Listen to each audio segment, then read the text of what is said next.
Hello students, स्वागत है आप सभी का इंडिया की नंबर 1 ऑनलाइन कोचिंग एंट्री में। और मैं हूं आपका रीजनिंग फैकल्टी सुमित कुमार।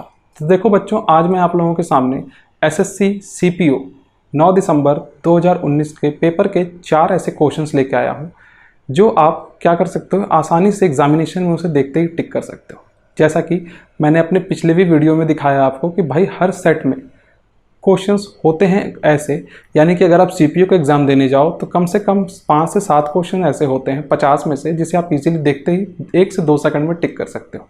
ठीक है, तो आज की इस वीडियो में मैं उसी तरीके से आपको कुछ सिखाने आया हूं कि आप कैसे इस तरह के क्वेश्चंस का आंसर एक बार में लगा सकते हो और हम कैसे आपको तैयारी करवाते हैं। मतलब हमारी तैयारी करवाने का तरीका क्या हुआ कि हम आपको पूरा कॉन्सेप्ट से लेकर के, यानी कि बेसिक से लेके एडवांस लेवल के क्वेश्चन तो कराते ही कराते हैं, उसके साथ ही साथ हम आपको क्वेश्चंस अटेम्प्ट करने का तरीका भी सिखाते हैं कि आप ट्रिकी क्वेश्चंस, यानी कि कुछ ऐसे क्वेश्चन जो आपके सामने आते हैं वो लेंदी होते हैं, लेकिन आप उसे ट्रिक के सहारे कैसे 2 से 4 सेकंड में ट्रिक कर सकते हो। तो देखो बच्चों, अपनी इस वीडियो में हम यही सीखने वाले हैं। मैंने आपके सबसे पहले ऊपर लिखा है what day of the week was 29 January 2010, यानी कि 29 जनवरी 2010 को सप्ताह का कौन सा दिन था। ठीक है बच्चों, अब देखो सप्ताह का दिन निकालना है मुझे, यानी कि मुझे उस दिन एक्चुअल डे बताना है। ठीक है, अब एक्चुअल डे बताने के लिए हम क्या करते हैं, जनरली कोडिंग का यूज़ करते हैं और हमारे पास मंथ के कोड, डेज के कोड, सेंचुरी के कोड होते हैं और एक फॉर्मूले पे हम उसे सेट करके अपना आंसर निकालते हैं। ठीक है, लेकिन यहाँ पर मैं आपको कोडिंग से नहीं सिखाऊंगा, मैं आपको सिखाऊंगा कि आप कैलकुलेशन से बहुत ही कम समय में इस क्वेश्चन को कैसे सॉल्व कर सकते हो। और दूसरा फ़ायदा ये है बच्चों कि जब हम कैलकुलेशन से इसे सॉल्व करेंगे, ठीक है, तो एक तो बिल्कुल टेंशन हमारे दिमाग से चला गया कि वो क्या कि भाई अब हमें कोड याद करने की ज़रूरत नहीं है। ठीक है, तो अब हमें बस छोटी छोटी 2 बातें याद रखनी है। पहली बात ये बच्चों कि आपको याद रखना है कि 100 साल में टोटल 5 अतिरिक्त दिन होते हैं, 200 साल में 10, लेकिन इस 10 को जब 7 से भाग दिया तो कितने अतिरिक्त दिन हुए, 3। 300 साल में अतिरिक्त दिन हो गए 1, यानी कि 15 को जब 7 से भाग दिया तो क्या बचा, 1। और 400 साल में अतिरिक्त दिन होते हैं 0। पहली चीज़ तो आपको ये याद रखनी है। दूसरी चीज़ आपको क्या याद रखनी है बच्चों कि अगर हमारा रिमाइंडर 1 बचता है तो दिन होगा मंडे, रिमाइंडर 2 बचेगा तो दिन होगा ट्यूसडे, 3 बचेगा तो वेडनेसडे, 4 थर्सडे, 5 बचा तो फ्राइडे और 6 बचा तो सैटरडे, और अगर रिमाइंडर 0 बचा तो हो गया संडे। ठीक है, इसी तरीके से मैंने सारा देखो, 1 बचा तो Monday, 2 Tuesday, 3 Wednesday, 4 Thursday, 5 Friday, 6 Saturday और 0 संडे। अब हमें 29 जनवरी का निकालना है। तो ध्यान देना बच्चों, हमें सबसे पहले क्या करना है कि जो भी वर्ष हमें दे रखा है उससे 1 कम कर दो। कितना हो गया, 2000। ठीक है, मैंने 2010 से 1 कम कर दिया, माइनस किया 1। जो भी वर्ष गिवन है उसे 1 घटा दो। हमें कंप्लीट ईयर लेना होता है, तो भाई 2010 तो रनिंग है, कंप्लीट कौन हुआ है उससे पहले 2009। अब 2009 में हम आ गए, मैंने बोला इस 2009 को मैं बोल सकता हूँ 2000 वर्ष और 9 वर्ष अलग, यानी कि मैंने सेंचुरी अलग कर दिया और ईयर अलग कर दिया। ठीक है, अब जैसे ही मैंने सेंचुरी और ईयर दोनों का अलग किया तो मैं इस 2000 को बोल सकता हूँ कि 400 साल के 5 बार ये वर्ष आए होंगे। तो 400 साल के 5 वर्ष आए होंगे, यानी कि ऑड डेज हमारे कितने हो गए, 0 × 5, तो यहाँ लिख दो 0। ठीक है, अब 9 का तो एक बार 9 लिख दो और एक बार इस 9 को 4 से भाग दे दो, इसलिए क्योंकि भाई इन 9 वर्षों में लीप ईयर कितने आए होंगे, तो 9 वर्षों में मैक्सिमम 2 लीप ईयर आए होंगे, 2 लिख दिया हमने। ठीक है, अब ये पूरा 2009 हमने कैलकुलेट कर लिया। अब हम आ गए कहाँ, जनवरी में 2010 के। तो 29 जनवरी हमें दे रखा था, 29 को 7 से भाग दिया, कितना बचा, 1 लिख दिया, सबको जोड़ो 12, 7 से भाग दिया, रिमाइंडर क्या बचा 5, और 5 हमारा क्या होता है, फ्राइडे। ठीक है, हमने सीधा सीधा क्या किया, बिल्कुल इसके सहारे हमने निकाल लिया। अब अगर हम डेट का कोड, मंथ का कोड, सेंचुरी का code, year plus year by 4 divided by 7 करते हैं तो थोड़ा टाइम हमारा ज़्यादा लगता है, और यहाँ पे टाइम हमने क्या कर लिया, सेव कर लिया। कैसे किया हमने, मैंने बोला 2010 गिवन है, 1 साल पहले का लो, यानी कि जो कंप्लीट है 2009 में मैंने 2000 सेंचुरी अलग किया और ईयर अलग कर दिया। अब इस 2000 को मैंने बोला कि 400 साल के 5 बार आए होंगे, यानी कि 0 भी कितनी बार आया होगा, ऑड डे हमारा 5 बार, तो ये कैलकुलेशन क्या हो गया, 0। 400 लेने का फ़ायदा ये है, मैं 300 से भी कर सकता हूँ, 200 से भी और 100 से भी। ठीक है, लेकिन फिर हमें कैलकुलेशन करना पड़ेगा। ये हो गया 0। अब बचा 9 वर्ष, 9 का तो 9 लिख दो, ठीक है। अब इन 9 वर्षों में लीप ईयर कितने आए होंगे, तो 9 को भाग दे दिया मैंने कितने से, 4 से, तो लीप ईयर कितने आए होंगे, 2। अब अगर आपको यहाँ पे इस चीज़ में कन्फ्यूजन हो रही तो मैं एक बात बताऊँ, देखो मैंने बोला 2000 तक तो हमने कैलकुलेशन कर लिया ये वाला। अब 2001 में अतिरिक्त दिन कितने आए, 1, 2 में 1, 3 में 1, 4 में 1, सॉरी 4 में 2, 5 में 1, 6 में 1, 7 में 1, 8 में 2 और 9 में फिर से 1। अब सबको जोड़ो, 1 2 3 2 5 6 7 8 2 10 और 1 11। तो टोटल हमारे पास ऑड डेज कितने हैं, 11। 11 क्या है बच्चों, 9 तो जनरल ईयर के कारण और 2 आ गए लीप ईयर के कारण। देखो 2 ही तो लीप ईयर मिला मुझे, 2004 और 2008, तो इसलिए हमने ये लिखा। मैंने थोड़ा डिटेल में समझाया। अब क्या है कि अब बच्चों हमें क्या करना है, हमने पूरा कैलकुलेशन कर लिया 2009 तक। अब जनवरी 2010 का निकालना था, तो मुझे जाना था सिर्फ 29 जनवरी तक। तो 29 को भी 7 से भाग दिया तो क्या बचा, 1। इन सबको जोड़ा, 9 2 11 और 1 12। 12 को 7 से भाग दिया तो क्या बचा, 5, और 5 हमारा कौन सा डे, फ्राइडे।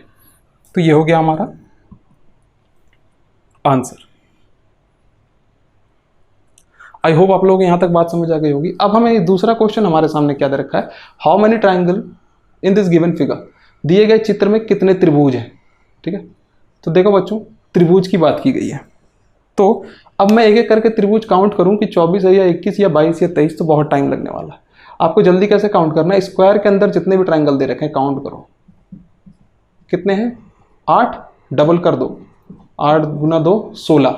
और यहाँ पर अगर आप देखोगे तो 1 और 2, ठीक है, और एक बड़ा वाला ट्राइंगल 3, और 1 और 2, एक बड़ा वाला ट्राइंगल 3, तो 16 + 3 + 3 तो कितने हो गए, 22 हमारा आंसर हो गया।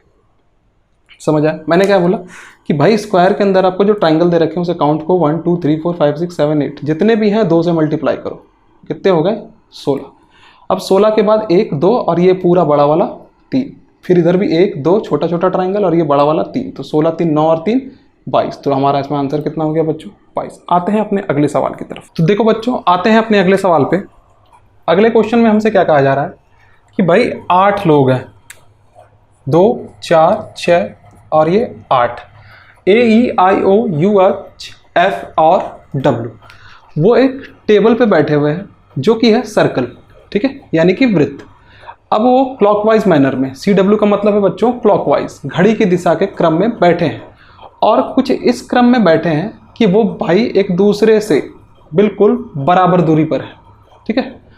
यदि O और F आपस में अपना स्थान बदल लेते हैं, ठीक है, और H का मुख किस दिशा में है, नॉर्थ में, तो बताओ O का मुख किस दिशा में है, हमसे ये पूछा गया, ठीक है। तो आपको बच्चों इस सवाल को जल्दी करने के लिए क्या करना है, ध्यान देना। आपको सबसे पहले ये देख लेना है कि भाई O और H तो अपना स्थान, O और F तो अपना स्थान बदल रहे हैं ना, O किसके स्थान बदल रहा है, F से।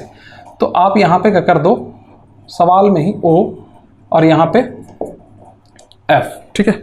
मैंने वही किया, मैंने यहाँ पे सवाल में ही पहले ही O कर दिया और यहाँ पे F कर दिया, ठीक है। अब एक व्यक्ति की दिशा दे रखी है, तो हमारी जो दिशाएं हुई वो हुई 8, ये हुआ नॉर्थ, ये ईस्ट, ये वेस्ट, ये साउथ। बीच का डायरेक्शन कहलाया नॉर्थ ईस्ट, ये कहलाया साउथ ईस्ट, ये कहलाया साउथ वेस्ट और ये कहलाया नॉर्थ वेस्ट। अब H के बारे में पोजीशन दे रखा है कि H कहाँ देख रहा है, H देख रहा है आपका नॉर्थ में, ठीक है।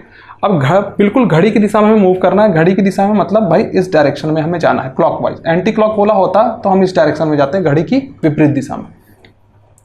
तो बोल रखा है कि H नॉर्थ में बैठा है, हमने H को नॉर्थ में बिठा दिया, ठीक है। H इज फेसिंग नॉर्थ, देखो H नॉर्थ की तरफ है। अब अगर मैं H के बाद किसे बिठाऊंगा, बिल्कुल सीक्वेंस से O को, तो O कहाँ आ गया, नॉर्थ ईस्ट में, और यही हमारा क्या हो गया, आंसर हो गया, ठीक है। हमें ज़्यादा कुछ करने की ज़रूरत थी नहीं, हमें सारे लोगों को नहीं बिठाना था, ठीक है। क्योंकि अगर मैं सारे लोगों को बिठाता और फिर F का स्थान चेंज करता किससे, O से, तो फिर बहुत ज़्यादा टाइम हमारा किल होता। तो हमने क्या किया, सीधा सीधा मैंने सवाल में स्टार्ट में देख लिया कि भाई F से अपना स्थान बदला है किसने, O ने। F यहाँ था और O यहाँ था, तो O आ गया यहाँ, F आ गया यहाँ। अब H का प्लेस दे रखा था, H कहाँ देख रहा था, नॉर्थ में, तो नॉर्थ के बाद अगर हम जाएंगे क्रम में तो एच के बाद अगला क्रम किसका है, ओ का, और ओ के बाद डब्ल्यू का। और अगर इसी तरीके से हम आगे बिठाते हैं, ओ के बाद डब्ल्यू, डब्ल्यू के बाद कौन आता है, ए, फिर ई, फिर आई, फिर ओ, फिर यू। ठीक है, कुछ ऐसा। और एच के बाद हमें यहाँ किसे बिठाना पड़ता है उस वक्त, एफ को। और ओ और एफ आपस में स्थान बदलते हैं, तो भाई ओ इधर आ जाता और एफ कहाँ आ जाता, इस तरफ। तो कुल मिला के क्या करता कि हमें करना तो यही काम होता जो हमने इतने कम समय में किया, लेकिन हमारा टाइम थोड़ा ज़्यादा लगता। तो हमने सीधा सीधा क्या किया, मैंने एच का डायरेक्शन देखा नॉर्थ, और एच के बाद मैंने पहले ही ओ, एफ और ओ का डायरेक्शन जो है, मतलब इनका पोजीशन जो है इंटरचेंज कर दिया था। तो मैंने बोला एच के बाद क्या आएगा, ओ, तो एच के बाद जब नॉर्थ के बाद अगला कौन बैठेगा, ओ, तो ओ का सीधा डायरेक्शन क्या हो जाएगा, नॉर्थ ईस्ट। ठीक है, और 8 लोग थे तो मैंने ये 8 लोगों का क्रम बनाया था कि वो इसी डायरेक्शन में देख रहे होंगे। ठीक है, तो आई होप आप लोगों को ये दूसरा सवाल भी समझ आया होगा। आते हैं अपने अगले सवाल पे। लिख रखा है CAUGHT को क्या लिखा जाता है, 32621207। ठीक है भाई, लेटर है, नंबर है, चलो लिख दो CAUGHT। ठीक है, मैं थोड़ा बड़ा बड़ा लिख देता हूँ इसे, CAUGHT। अब ये जो नंबर आपके सामने लिखे हैं 32621207, ठीक है। अब कौन सा नंबर किसके लिए लिखा गया बच्चों भी कुछ भी पता नहीं है। ठीक है, लेकिन मैं एक अंदाज़ा लगा रहा हूँ कि अगर मैं 87 लिख दूँ टी के लिए तो भाई ये बहुत अजीबोगरीब लगेगा, तो मैं टी के लिए सिर्फ 7 लिख रहा हूँ। ठीक है, और एच के लिए 8। तो दोनों के लिए जैसे ही मैंने लिखा, एच के लिए 8 और टी के लिए 7, तो मैंने कहा अगर मैं सी के लिए 32 लिख दूँ तो बहुत अजीब हो जाएगा, तो मैंने सी के लिए क्या लिखा 3, ए के लिए क्या लिखा मैंने यहाँ पे 2, और फिर इसके लिए मैंने लिख दिया 6। लेकिन बच्चों अगर मैं इसके लिए 6 लिख रहा हूँ तो चलो ठीक है, एक बार देखते हैं, पहले इन दोनों को देख लेते हैं। ठीक है, उसके बाद हम आगे करेंगे। तो मैंने बोला सी का अगर मैं ऑर्डर देखूँ तो सी कितने पे आता है, तीसरे पे। चलो ठीक है, सी का ऑर्डर 3। अब मैंने बोला ए का ऑर्डर तो 2 नहीं होता, तो चलो ए का ऑर्डर 2 नहीं है, इसे हटाओ, इसे देखते हैं। टी का अगर मैं ऑर्डर देखूँ तो 7 नहीं होता, लेकिन एच का ऑर्डर 7 होता है। ठीक है, तो मैंने बोला टी के अपोजिट क्या होता है, टी के अपोजिट 7 होता है। तो बस यहाँ से हमें 2 चीज़ें मिल गई। अब ये क्या लिखा है इसने, ऑपोजिट, ये क्या लिखा है इसने, ऑर्डर। तो अब एक बार ऑपोजिट एक बार ऑर्डर, तो जी के अपोजिट क्या आएगा, टी, जी टी रोड। और टी कितने पे आता है बच्चों, अब टी आता है हमारा फिर से 7 पे। ठीक है, तो चलो देखते हैं, 7 ऑप्शन में नहीं है, चलो ठीक है, इसमें देखते हैं। देखो अगर मैं इसे देखूं तो ये क्या है, ऑर्डर, और ए के मैं ऑपोजिट लिखूं तो क्या आएगा 26। ठीक है, तो पहला ऑर्डर फिर ऑपोजिट। यू के ऑर्डर अगर मैं लिखूं तो यू का ऑर्डर क्या होगा 21, बिल्कुल सही है। और अगर मैं जी के अपोजिट देखूं तो जी के अपोजिट क्या आता है हमारा, टी। ठीक है, अब जी के अपोजिट टी आता है तो टी कितने पे आता है बच्चों, टी आता है आपका 20 पे। ठीक है, ऑपोजिट, तो बात बन गई। पहले हमने टी का थोड़ा ऑर्डर गलत लिख दिया था, ऑपोजिट ऑर्डर लिख दिया था मैंने जी का। ठीक है, तो देखो अब यहाँ पे अगर मैं देखूँ तो सी तीसरे पे, ए पहले पे। मैं डिटेल में समझा रहा हूँ, ध्यान देना। यू आपका 21 पे, ठीक है, और जी है आपका 7 पे, एच है आपके 8 पे, और टी है आपका फिर से 20 पे। ठीक है, मैंने सबका ऑर्डर लिखा है अभी। तो मैंने देखा कि इसने क्या किया है, 3 का 3 लिखा है मतलब ऑर्डर, एक को 26 लिखा है मतलब अपोजिट। एक के अपोजिट क्या आएगा, जेड, और जेड कितने पे होता है 26 पे। फिर 21 का 21 इसने ऑर्डर लिखा है, फिर 7 का जी के अपोजिट लिख दिया इसने 20, फिर एच का ऑर्डर लिख दिया 8, और फिर टी के अपोजिट क्या लिख दिया इसने, भाई अपोजिट हो गया हमारा जी, और जी कितने पे आता है 7 पे। तो इसने कुछ यूँ लिखा था। ठीक है, अब हम भी क्या करेंगे, इसी क्रम में लिख देंगे, एक ऑर्डर एक अपोजिट। तो लिखो SOLDER। ठीक है, तो इसे मैं मिटा रहा हूँ, ध्यान देना। अब एस हमारा कितने पे आता है 19 पे। ठीक है, ओ 15 पे, एल 12 पे, डी 4 पे, ई 5 पे, आर 18 पे। ठीक है, अब इसने मैंने जैसे ही देख लिया बच्चों, तो अब हमें करना क्या है ना, एक एक ऑप्शन सारे चेक नहीं करने, मैंने पहले ही सिखाया। पहला वाला चेक कर लेते हैं। तो 19 का तो 19 लिखा ही आएगा, ये दोनों हो गए गलत। पहला ऑर्डर चलेगा, दूसरा ऑपोजिट। 15 के अपोजिट क्या आएगा 12, एक ही में 12 टिक कर दो। ठीक है, तो आ गया हमारा आंसर। अगला भी चेक कर लो। अब एल ऑर्डर का ऑर्डर लिख दिया। अब एल को ऑर्डर का ऑर्डर लिखा तो डी के अपोजिट क्या होएगा 23, 23 4 27, ई का 5, 18 9 27। ठीक है, तो हमारा किस में है? ऑप्शन बी में। तो देखो बच्चों, हम लोगों ने कुछ क्वेश्चन सॉल्व किए हैं आज, ठीक है। और इस क्वेश्चन को सॉल्व करने के बाद आपको एक आइडिया लग गया कि भाई किस तरह के क्वेश्चन पूछे गए हैं, ठीक है। और सीपी और सीजीएल में बस यही 4 टाइप घुमा फिरा के पूछ लिए गए हैं, बस words change, letter change, number change, ठीक है। बाकी सारी चीज़ें आपका टाइप बिल्कुल यही है, ठीक है। तो हम लोगों ने ये सारे क्वेश्चंस लगभग प्रैक्टिस कर लिए, और इस क्वेश्चन को प्रैक्टिस करने के बाद अब आपको क्या करोगे, आपको एक आइडिया लग गया कैसे क्वेश्चन ज़्यादातर पूछे जा रहे हैं। और जो 12 टाइप मैंने आपको कराए थे वो तो आज तक पूछे गए, तो उनको तो आपको प्रैक्टिस करना ही करना है।